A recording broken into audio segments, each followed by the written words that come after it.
Guys, I'm sorry I'm a little late. I really just decided something. I don't like cars. This is a dumb hobby. I'm fed up.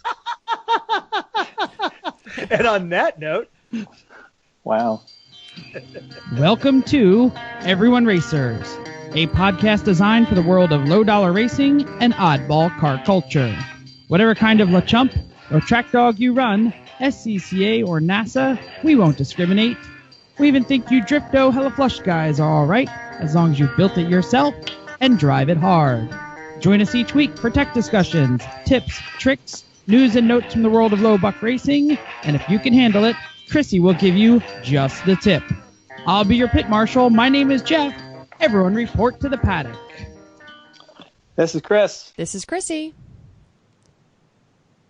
And Mental missed his note. No, it's you, Jeff. We talked about this. What's It's me? Repeatedly. It's yes. Oh, my God. Yes, and I'm Jeff. I don't understand And this. I'm Mental. And we are Everyone Racers. Folks, Oh, thanks my for coming God. back to another awesome episode of our podcast. And despite our own best efforts, this is episode 11. So let's just jump right into it because we actually got a good show, I feel like. Jeff, what you working on? Before we get to what you're working on, we need to make sure that everyone understands where everyone is today. This is recorded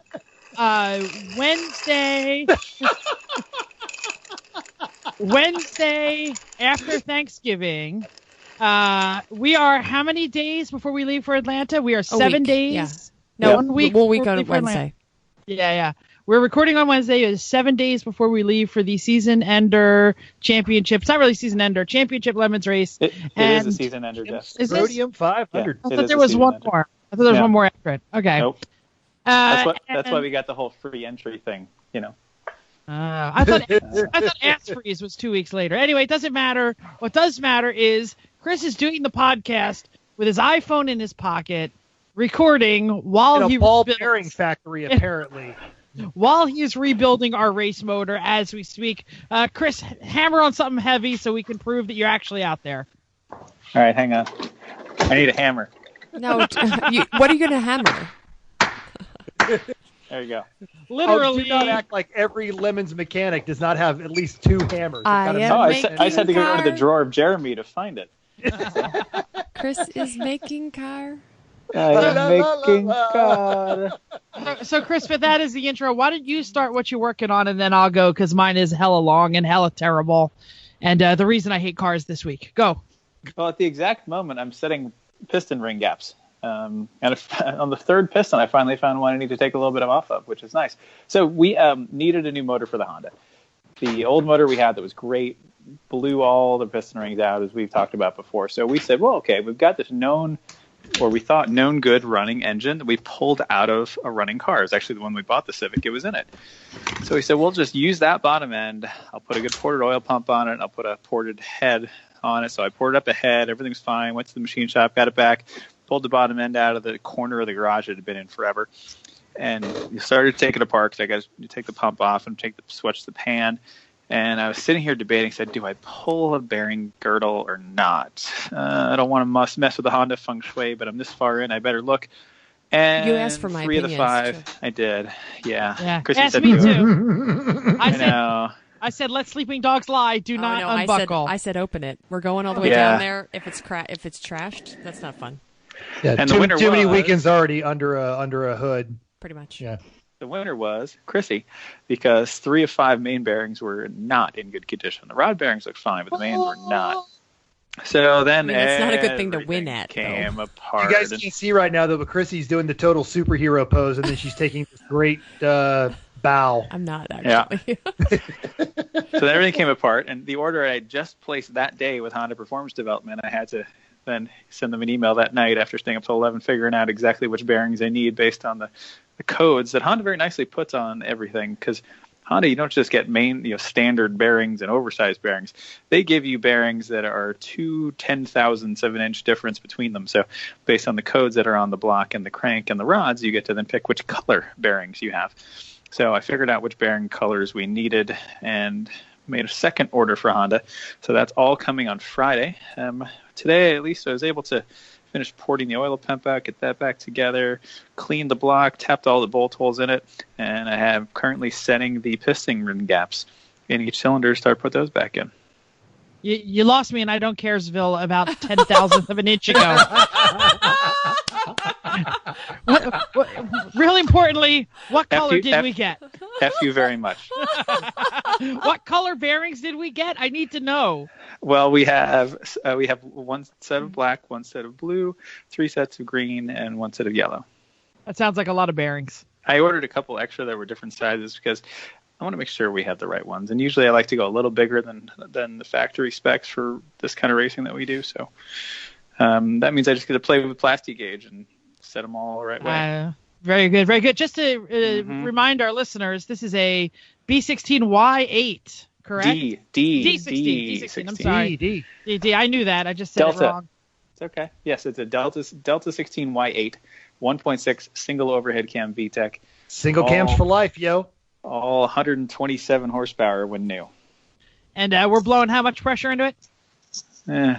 Based on the ridiculously crappy boost controller we have, it varies between 6 and 10 on any given lap. Hey, but that's plenty. Everyone who has driven it says it's absolutely fantastic, myself included. So the stock map sensor can't handle more than 10, so we actually have the ECU set to freak out and shut everything down when it sees 9.9. Got it. All right. Anybody else want to chime in, or else I'll go and talk about Toe Pig Love Fest-a-thon? Do you want us to go, and then you can go so you can take up the rest of the time? Yeah, because ours is quick. Yeah, go ahead. Mental, go first. Okay, so got the mailbox that I threatened to build last time. Got that all framed cut. Got it all pre-drilled, just waiting to get it stained. The Mercedes got a little overdue love, just detail. My VFR needs a new front tire.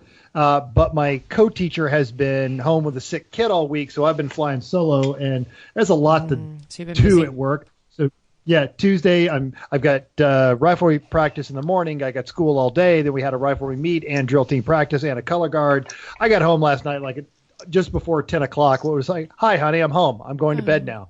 And here you are tonight. Yeah, I know. Then we had a color guard for 2 basketball games. And then Saturday is our last drill meet of the calendar year. Oh. So we're the kids are getting all amped up for that one. Great. Cool.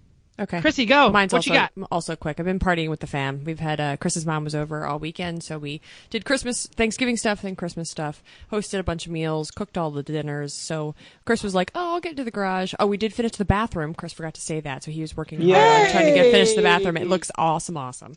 So we're happy to have, and it's actually it's all done. He finished all of the trim, painting, all of it. It looks so fantastic.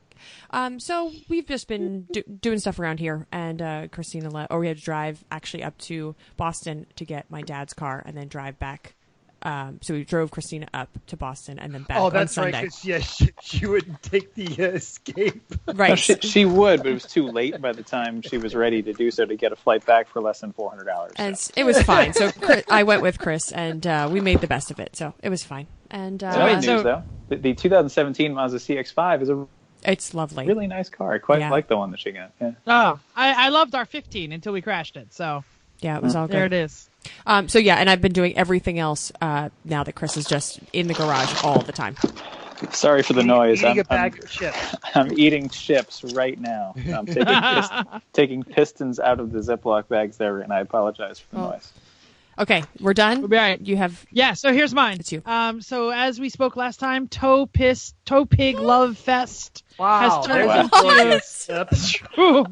and back to Jeff's Pornhub search term. No Pornhub. Gosh. Yeah, we're getting an E on this episode on iTunes. I literally closed the garage door 5 minutes before the podcast. I have been working since 9 a.m. this morning trying to finish the Toe Pig Love Fest-a-thon. Black Friday, I took apart, got both sensors in the front wheels. As we remember, the ABS sensors were going a little nuts. I pumped up to bleed the brakes because I also had air in the brake lines, and just immediately pissed a liter of brake fluid on the ground from the brake lines. So, as we spoke before, I changed all the lines a year ago, except the one that is the rear hard line, because you have to lift the body off the truck to get the rear hard line. Ooh. This might be easy in something that isn't rusty as hell and bought from New York State, but I was not going there. I got a 25-foot piece of 1/4-inch copper and steel line, which I have to say I paid like 3 times as much for, but that stuff is magic. It's much softer, much easier to use. If you're going to be bending your own brake lines, pay the extra money, get the copper stuff. Ran the rear brake line to the rear brake hose, which was a rusted Hulk. Threw my tools down in disgust, ran to the flaps. None available. The closest one was in Virginia Beach. No way. How They is just not anything sell for it? a Chevy? Exactly. Available. Exactly. So That's why we have Chevy pickups. I know. I went I'm to. pretty sure you get that at a Walmart here in Georgia. Well, you know what? It is 2,500, so it is a different axle. I don't know if it's a different brake hose. So either whatever it goes bad all the time, or Exactly. or it's not supposed to be replaced. They're your two options. So this was Saturday at that point because it had taken 2 days to get the line and everything, and it wasn't going to come in till Monday. Thanks, everybody. So Monday I worked a 13-hour day. I drove my students to D.C. Oh, yeah, I We saw met with that. many congressmen and elected officials and drove back to southern New Jersey. Today, I got a little sick and couldn't go into work. Anal glaucoma. Oh gosh. 63-degree day in November. I had to take advantage. I have to get this truck running. At 9 a.m., my father comes over because I need to fix his rally computer. Exactly what I don't need to do on a day like today. Those of you who don't know at home, my father is a TSD rallier, and he has a 1,000th of a mile reading computer in his car, and I'm in charge of making sure it works at all times. So he had to get his rally measured, so there I was fixing his car instead of mine. Until about noon, when I finally got to start working on the Rusty Toe Pig-a-thon, loves, whatever. I lost track at the point. I got everything apart, and I can't get the ABS controller to stop weeping on one fitting. That's the block under the driver's seat? The block under it's under the frame rail, driver's seatus, passenger seatus. Yeah. One of the 5 fittings of the pre-bent lines that I bought directly from GM, it's weeping just a little tiny bit. Hey, And there's- I just like you right now, actually. Oh. I unbolted it and rebolted it 27 times today. It's a pre-bent line. It's impossible to get to. They're all like on my back. It's just covered in fluid. I got it so it's barely like it just sort of the threads sort of kind of get a little wet. And I bled the brakes and I drove it around and it stops fantastically, but I know it's still broken. And that's why I hate cars, and this is a lousy hobby, and we should all quit now and take up frickin' crocheting. I don't know what's going on. Yeah, how would we race crochet? We would figure it out. It would be messy. Yeah. Yes. Yeah. There's So, of sticks course, involved. Of course, I start Googling things like, how do you seal a brake line? And every idiot out there is like, use Teflon tape. No, don't use Teflon tape.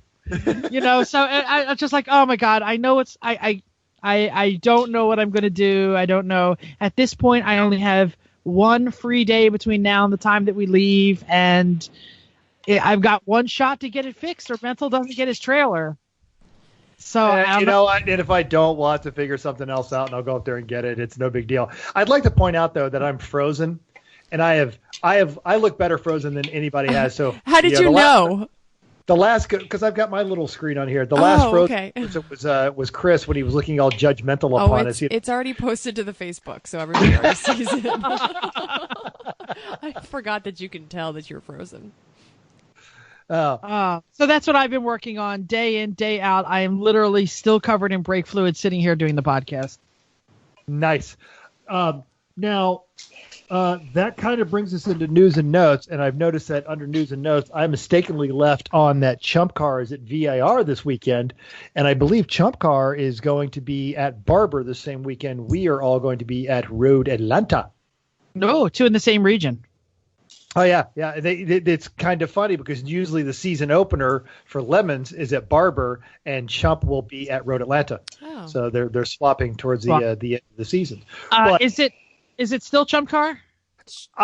You know what? That's our next big news and notes thing. So now you had some nice snarky comments on there, but I did. I put up there. Now I actually believe, having done some chump car events, I do believe that it's a reflection of endurance racing. Entry level endurance racing is just going to have to get taken more seriously. I mean, dude, we're out there duking it out with, Randy and Joey Lazier, and I mean just these professional high end racers, and and it's across the series. Now you've got a different take on that, Jeff. Yeah, for those of you who don't know, Chump Car, and this seems to have been, according to Bill Strong on the internet, who I guess knows something. I don't know if he's involved with Chump Car.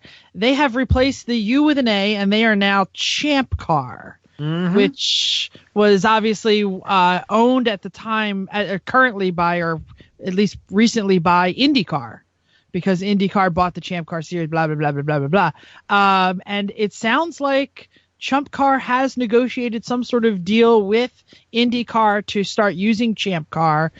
Their iconography is going to stay looking like Chump Car, just swapping the U with an A, and they are going to rebrand themselves in a less silly manner, I guess. Oh, they're legit now. It's kind of been a long time coming, because they also do the Chump Truck, which is the semi-racing. I thought that failed. Yeah, I don't know if it failed like the Civic's motor. But they were tied in with the Ultimate Streetcar Challenge, and they were going around. At least the truck guys were. So they were going around as kind of a support series for that. And having done some I guess then Chump races, they've got some actually good sponsorships, and there's some really good sponsor prizes, and they come in there for if you finish in a certain class, but then also they just got random gift certificates for like frozen rotors and some other really good contingency prizes that they give out. So, and I know you guys are all diehard Lemons fans, and I agree with every reason that you are, but I've had a lot of fun at Chump races, but that also could just be the team I was running with. Also, our cars would be horribly outclassed based on Chump saying we'd have to run exhibition class or run the Ombre, which they don't even have a thing for. Maybe we would win then. Yeah. Our own class. Yeah. Yeah. I don't think we have really anything against Chump Car. I would run a Chump Car or Champ Car, whatever the heck they're calling themselves now. We just haven't really built anything that would make sense in Chump Car. No, you've got to start on a clean sheet of paper with one of those, because they do the points value, and if anyone's looking, our friend Cal Denisi is selling his Miata up in Illinois. It's on in the right seat on the Facebook page, and it's currently sitting at 500 points with the coilovers that he has on it, and he needs to sell it because he just had a baby. With baby, loses race car. Sorry to hear that, Cal. Yep, sorry. Somebody didn't choose well that way. Yeah, I don't know. But anyway, it's like the meme. It's a positive pregnancy test. And it says, "This is a magic wand. It makes race cars disappear." I wonder if Ray listens to this show. That's true. Okay, so the rest of your question was: do they have the status cred, whatever you said, of AER, Lucky Dog, SCCA, NASA? Like, are they what caliber do they run with now? I don't know. It's a good question. I think there's something drastically different that makes Lucky Dog, Lemons, AER more similar than SCCA, NASA, and maybe Chump Car is going that way. Is all of these Lucky Dog, AER, Lemons are dictatorships. They are run by one person with one specific reason and one directive. Okay. While NASA, Lemons, these have more boards, they have thicker rule books, they have people who complain about rules, Chump's rule book definitely is taking after SCCA. I started to read it once just to get the classic, and my eyes started to bleed, and I stopped. Yeah. And they have to for the point system. But on a competition level, and now I've only run with them in Florida at Sebring and Daytona, it's solid competition. It's some fast cars. I think by and large, they've got the classing pretty well figured out. I don't think it's run, on the same strength of personality as Lemons, but I think they do a good job of keeping everybody fairly evenly matched. It may have taken them a couple of years to get there, but yeah, it's fun. probably more evenly matched than an AER race, right? Yeah, because an AER they're trying to figure it out because I don't think AER was prepared for the kind of hardware that shows up at an AER race. So it's like I've shown up at an AER race and started in one class and then come out of my car after a stint and go, oh yeah, we've been reclassed.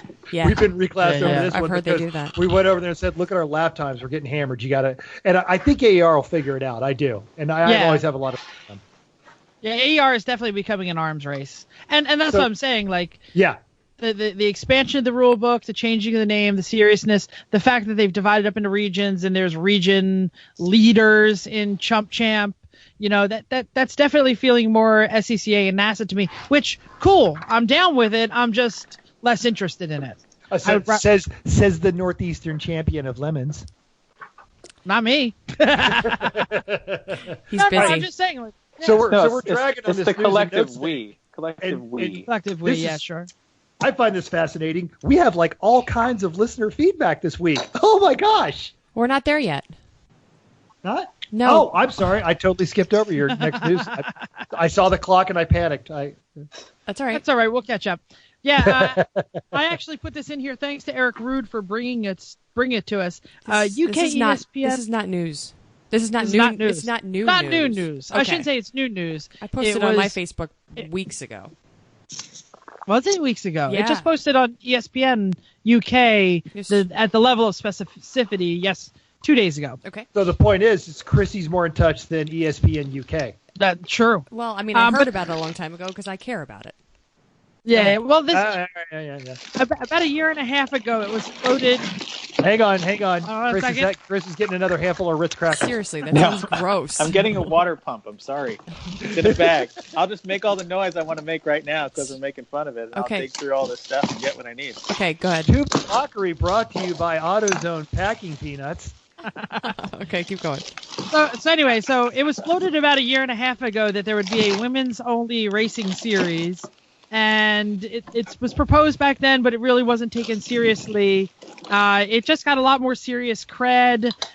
They are set to have 6 races, 5 in Europe, 1 in America. Series winner will get an F1 test. It seems like they have a lot more money behind them now, but they still don't have a single driver who's willing to ditch their series. There was lots of stories about lots of professional drivers, women drivers, who basically said, no, I will not go to your series. True. Yeah, because it's dumb. And I'm mad at it. And I think it's dumb.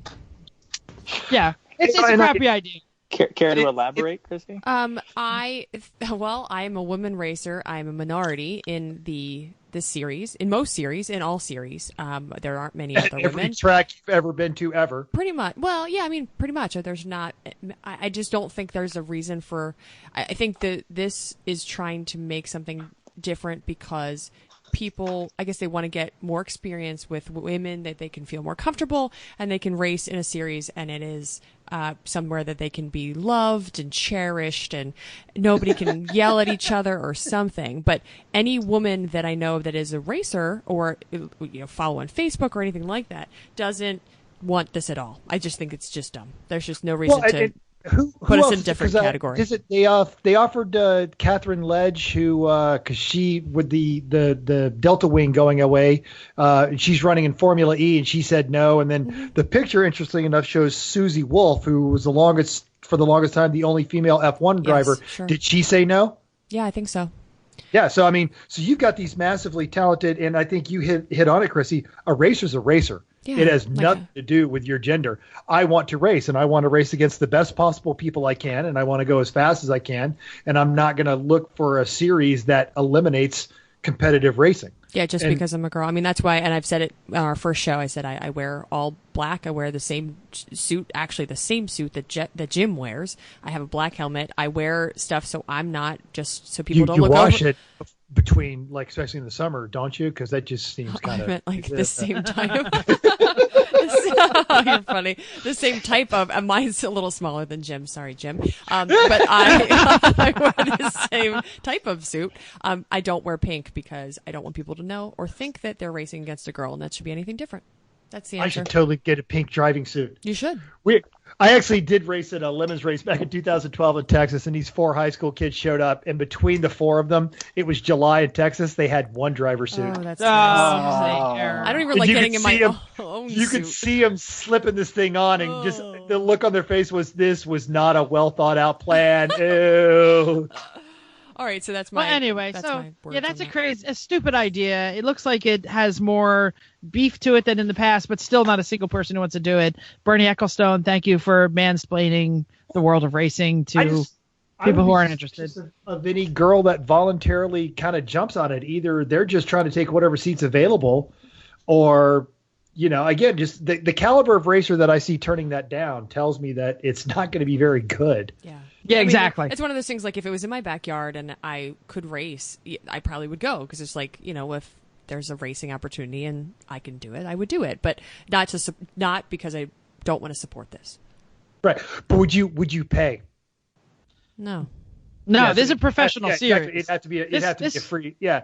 This But is no, a paid series. I would get That was somebody very to pay clear in the me. article. Oh, Yeah. There's always a paying series. It's just whether or not you got a sponsor picking up the check or not. Yeah. Yeah. Yeah. So. Anyway, let's move on to listener feedback. Chrissy, that's very exciting. Chrissy, Actually, you want to start with one of yours, or you want me to do mine? Before we get there, because we're talking about listeners, you know who's a great listener? Chrissy's mom. Chrissy's mom. Hi, Chrissy's mom. Hi, Chrissy's mom. Chrissy's mom is not on the list of listener feedback, but teammate and friend of the pod, Steve the dishwashing fairy, has written in. For those of you, we talked about Steve a little bit yesterday or last week. He wants to confirm. We talk about Steve a lot. I think we talk about Steve. I don't know why. He wants to confirm that Disney is a top travel destination for Thanksgiving. He is about to shoot himself in the head for how many people were there this weekend. He was there for Thanksgiving. And he also wants to mention that Disney people are not weird. It is a small world after all. I'm still sticking with it.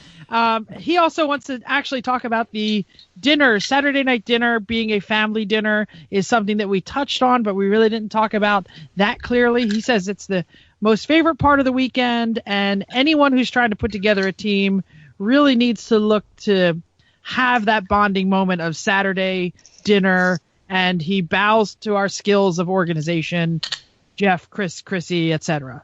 So there it is. That's great. Listener feedback. Thank you, Steve. Thank you, Steve. So we had some other feedback, mostly on the Facebooks. Mr. Champion had said that he enjoyed our segment on the Arrive and Drive Good Habits. And he said he tells people it's easy to find drivers. It's tougher to find short-term team members and way better. So thank you for listening to our show. And I'm glad you enjoyed our Arrive and Drive. And we look forward to seeing them in Atlanta next week. And they did confirm in the same post that Tetanus will be there, and we're looking forward to seeing them. Also, somebody who will be there next week is Carl Applegate. He's a friend that we have seen over. He used to race Lemons, does race Lemons, and he's raced with NASA and a couple other places that we've seen him. So he said the E36 with the crab on the roof with the hammer.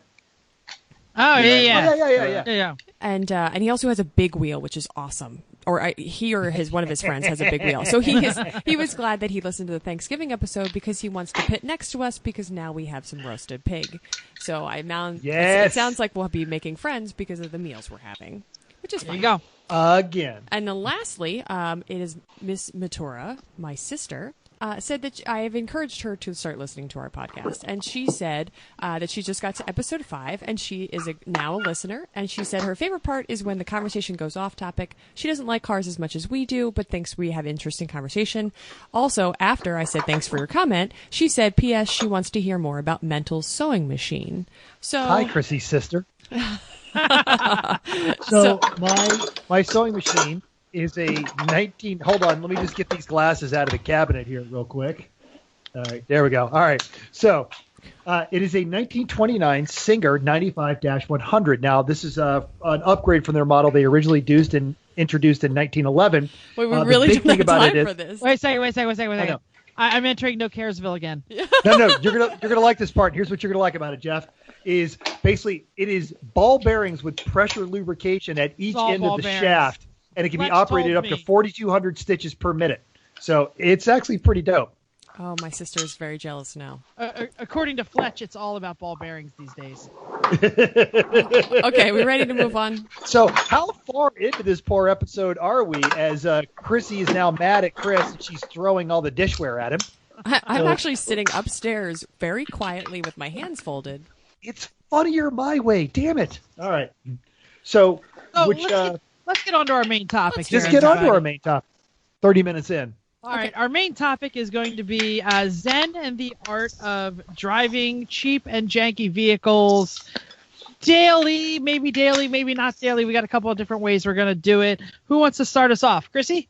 Okay, I can start. So I only knew about this one line that Jeff just wrote, so I kind of took it the way that I was thinking this is what Jeff was trying to get at. So a couple years ago, or actually a bunch of years ago, I was into cheap cars. I probably owned about 30, mostly Volkswagens, mostly crappy Volkswagens, and so that was, I guess over 10 years. Is there non-crappy Volkswagens? Well, aren't you still into cheap cars? You just happen to have supercars in your garage? Well, I was just talking about this is the situation that I was in prior, and where I'm coming from with this. So, and that's actually where I started with my interest in cars, I guess. So your question was, are there good Volkswagens? No, but these were exactly. these were really cheap ones. So these were like Mark I Rabbits, Mark II Golfs. Some I had those a really great cars. Oh my gosh, I love those the things. ones that I had were not good.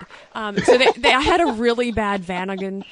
Most of them didn't have any interior. One of them had like a really crappy bolt-in cage. So no interior and a crappy car that overheats and you have to run the heat, and they were just really bad. No, that's a bad idea. Right. So for a while I dailied a Mark I Jetta, and it was retro, but it was nice enough. So I've tried to come up with what, when you're driving crappy cars, what you really need. I think so this one had heat and a radio, I'm pretty sure, and an upgraded suspension, which I think was pretty good too. So I now daily my Mazda 3, which feels like a new car. I try to keep it in good condition, and I keep it clean, and I really care about it, and it doesn't have much rust. Or any rust, has a little bit, I guess. Well, don't you have a larger engine in that one? Yeah, I mean it's all souped up, but I think the inside, I guess the interior feels like it's not too old, and although I only realize how old it is when I get into Chris's mom's new CX-5, and she asked me she's like, she says, it's a Mazda, is it like your car? And I was like, no, not at all. Like, not at all. I was like, I have 3 knobs to turn all of these things she's got. Like, they're like, it's all automatic and, crazy. So anyway, I think I dumbed this down to make it livable.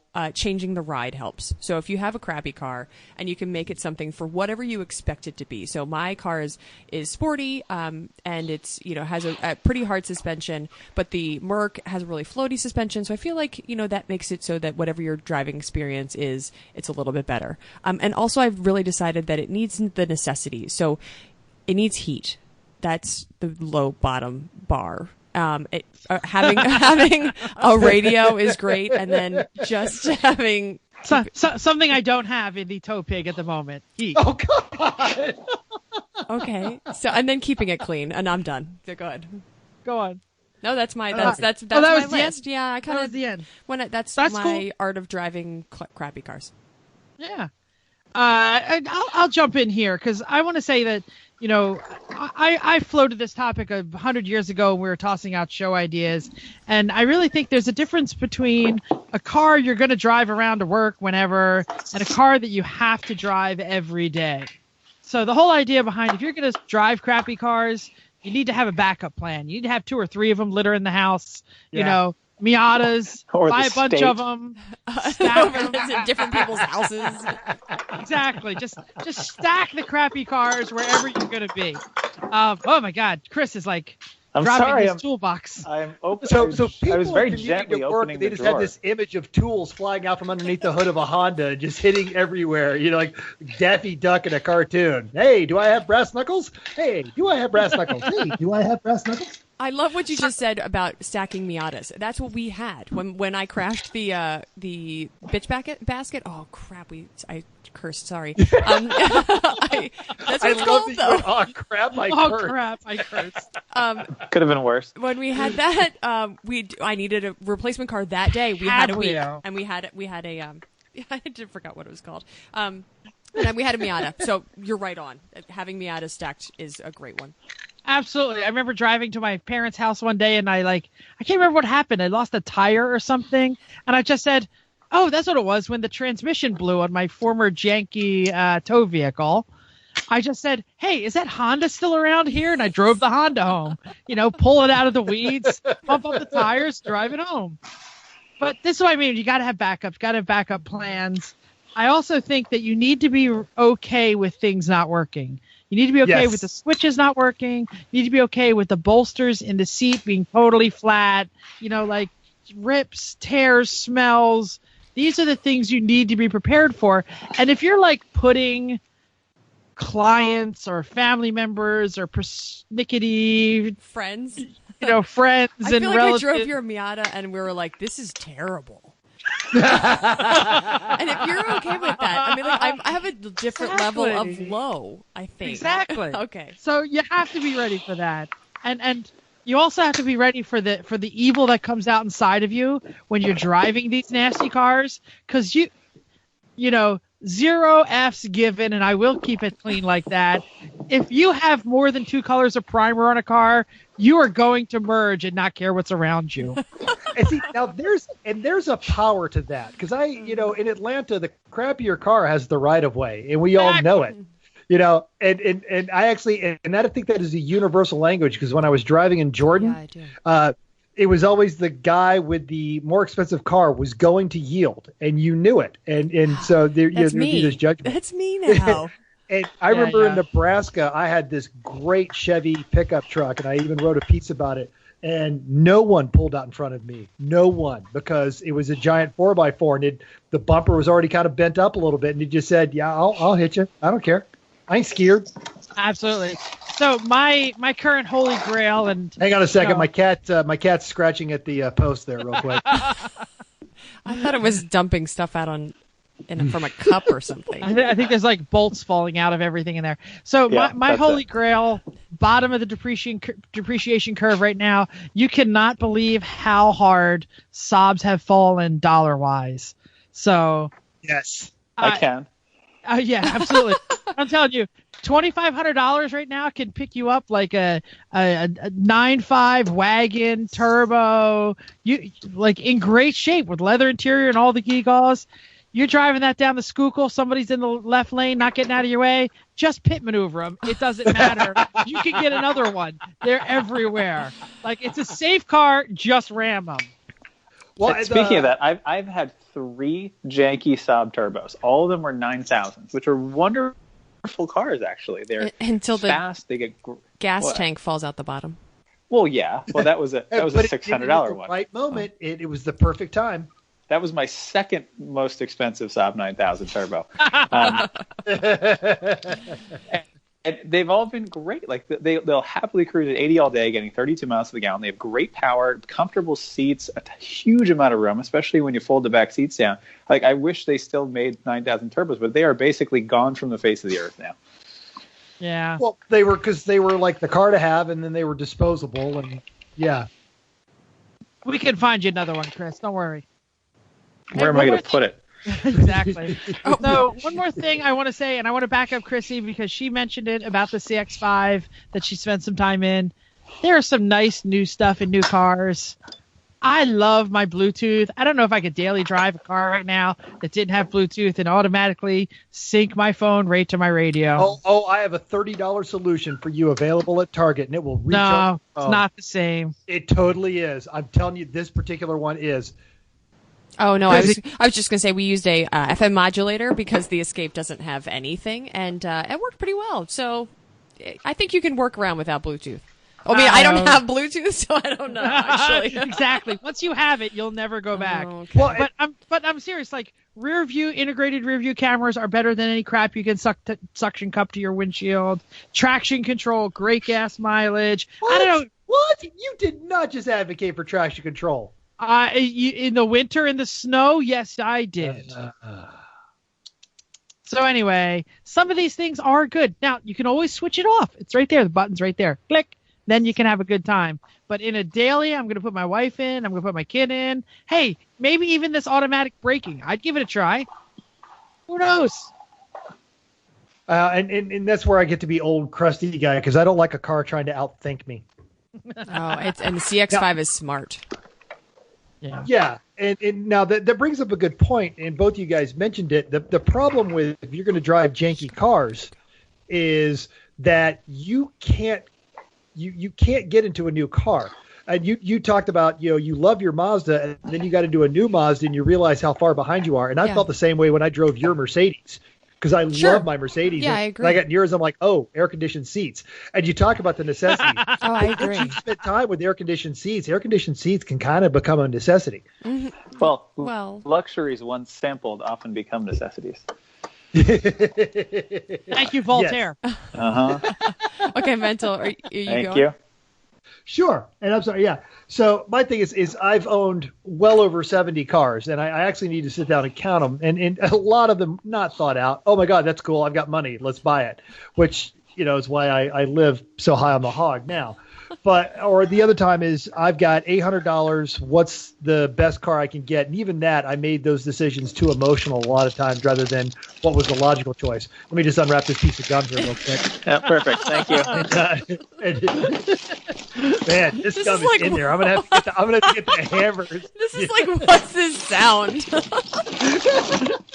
I'm trying to find something. It reminds me of the 10mm wrench is missing. Alert the media. It reminds me of that scene in Scrooge when Bill Murray kept trying to talk to his girlfriend and the hammering would get louder and louder and louder. I still can't find what I need, but okay. So just I've run the entire gambit. Now my daily driver right now is a 260, or actually probably 270,000 mile Mercedes CLK 430. I love this car. The thing that was driving me to get rid of it was Bluetooth because I couldn't listen to podcasts like you, savvy podcasts. Thank you.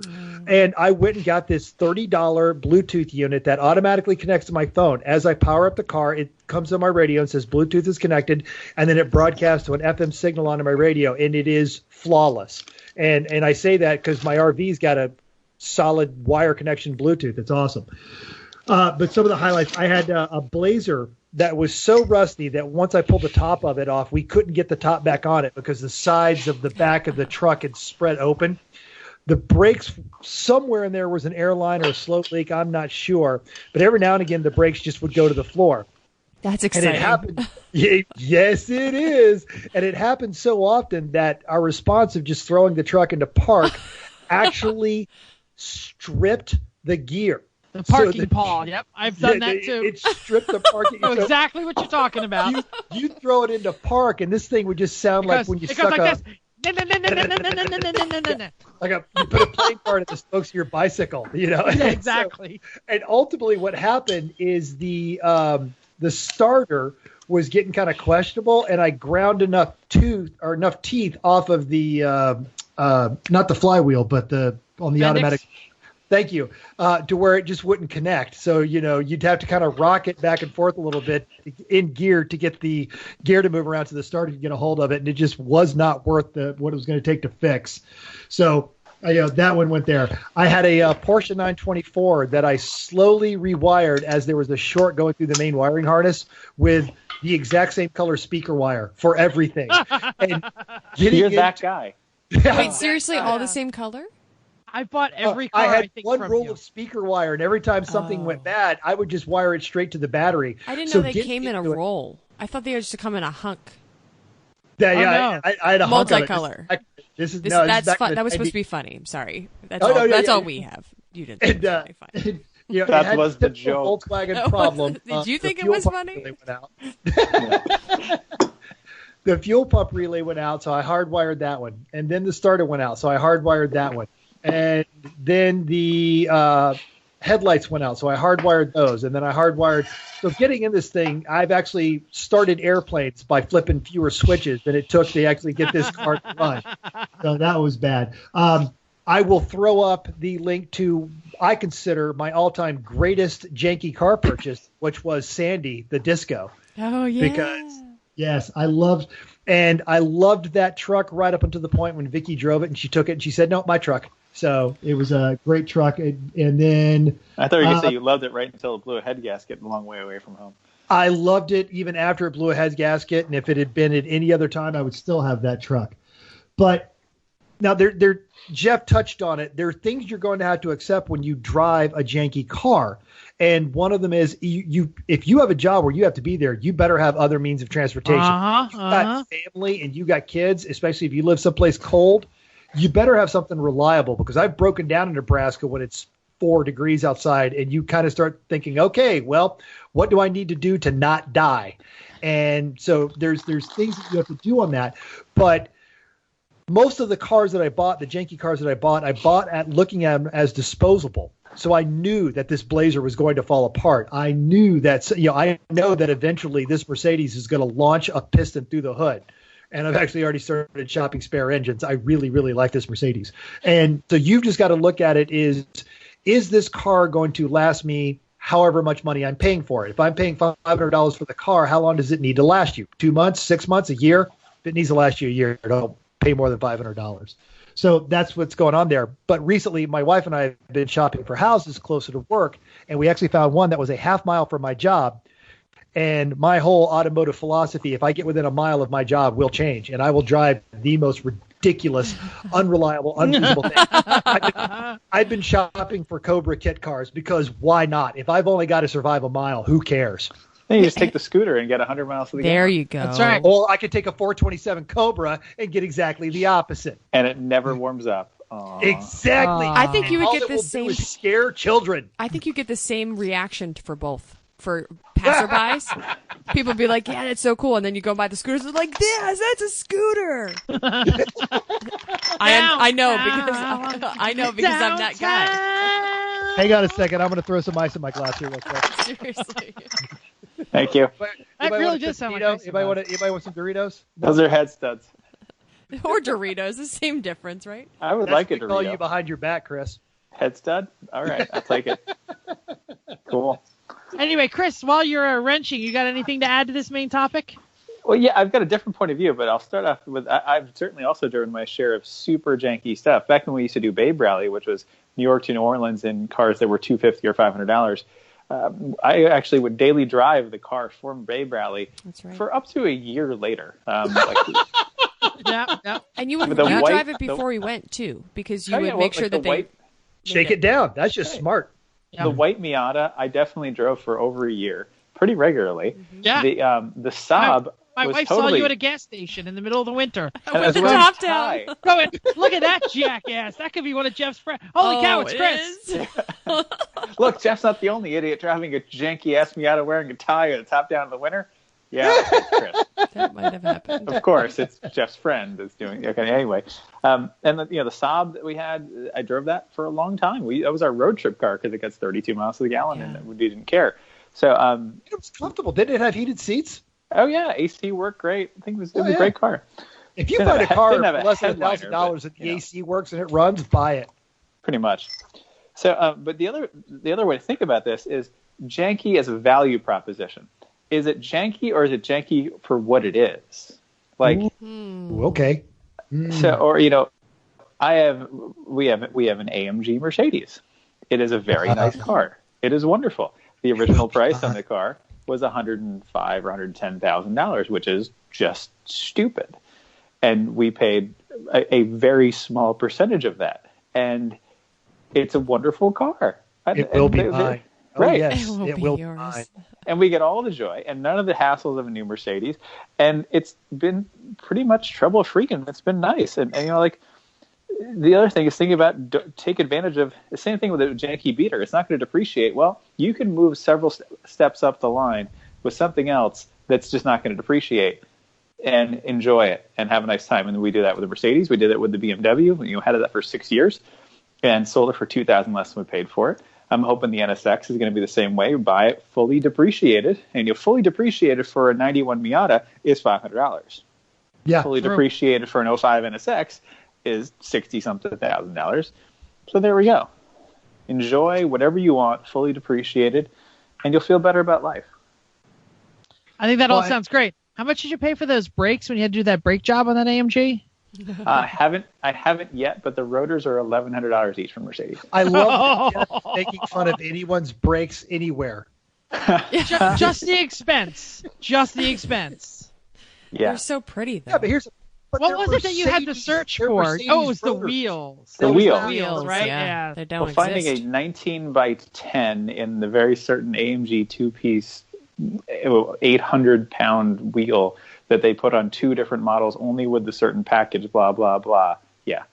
And that's only because you didn't want to spend money on a set of aftermarket wheels, which are readily available for a lot of Mercedes products. I already had 2. The car came with 2 extra of the same kind of wheel that was already on it. So I just wanted to complete the set. There you go. Not me. I'd ride 2 on the left, 2 different ones on the right. No one would ever know. Because you're looking at it from the one way, and then you're looking at the other side. That isn't that janky in itself? It is. Okay, just make it Yeah, sure. but that's Jeff. Yep. It's actually how the hubcaps are on the Avalanche. Oh my goodness. Now you let the secret out of the bag. Yep. Jeff is the baseline of janky. That is. All right, we ready to move on? Yeah, I think we are. We're going to do Thank Go you, on. guys. What? Mental, you guys said something? Go ahead. Oh, no, I was going to say, I genuinely enjoyed that. Thank you. Oh, okay. Anyway, let's really quick do hella sweet or but terrible. We're going to go rip through these really quick. We have 2 different punt options, which may happen if Chris doesn't get the Honda together. Do we Dun, dun, dun. No Do we- pressure. do we punt and take the ombre? Yay or nay? Around the table. Go. Yes. Good idea, Yes. bad idea. Yes. Free entry. Yes, good idea. Driving. Yes. Driving. Racing something is better than racing nothing. Yeah. Yeah, and, Totally. There you at some go. point, like you're gonna have to call it, but hopefully we don't. I'm currently inserting head studs. I would be installing pistons if we weren't on the phone and I have a little more time. That's tomorrow. Okay. All right. Yes, that's the answer. Yes. Okay, so we will take the ombre if it doesn't get together, even though the ombre also has its jankiness. Next option. But it's supposed to be janky. It's the ombre. It's true. It's absolutely See, true. It's the, Senor. it's the spiritual successor of the boat. Absolutely. Well, looking at what time we have here, why don't we move on to our favorite segment of the Okay. day? And we're all excited to hear it. It's just Oh, God, everything makes you uncomfortable. tip. Just the tip. Just the tip. What is this? Archer. Oh, it's your favorite show that just makes you laugh. Okay. Anyway, I'm sorry. So, this just the tip is distracted driving. So, who has? Oh no, did we lose? We've gone back to just having the. No, keep going. I'm here. Okay, good. So, who has been distracted sometime this week in the car while driving? Jeff. I haven't been focused this Okay. week driving.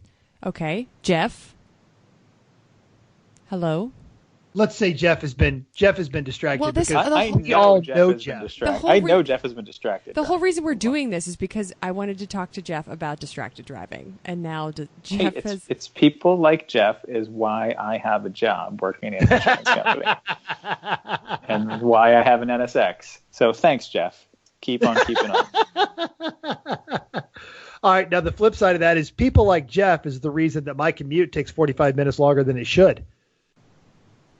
Okay, yes. I'm sorry. I'm trying to get Jeff back. I apologize. Okay, so distraction. We don't Jeff got need him. distracted. We don't, Distracted but podcasting. he might be. Okay, so the distraction lasts for 27 seconds because your focus isn't really back on driving after you've been distracted. Think about that. So you're thinking about something, and then you are still driving. You might be looking at the road, but you're not actually fully back and still distracted. And 77% of adults think they can handle texting and driving. So I think that's all of Jeff. All of him. Jeff is a 67% adult, and all of him thinks that he can text and drive. Something like that. And- Well, and as much as we do take a bit of a tongue-in-cheek approach to a lot of your safety segments. These are all valid points, and this is actually kind of a big deal, especially considering how Chris and I both ride motorcycles. Yep. So if you're traveling at 60 miles an hour, you're going to cover a quarter of a football field in a handful of seconds, and for you It's 80 feet a second when you're going 55. Okay, so 80 feet a second. So if you look down at your phone for 5 seconds in order to process a 2-sentence text, formulate a response, even with a talk to text, that takes you off the road for 400 feet.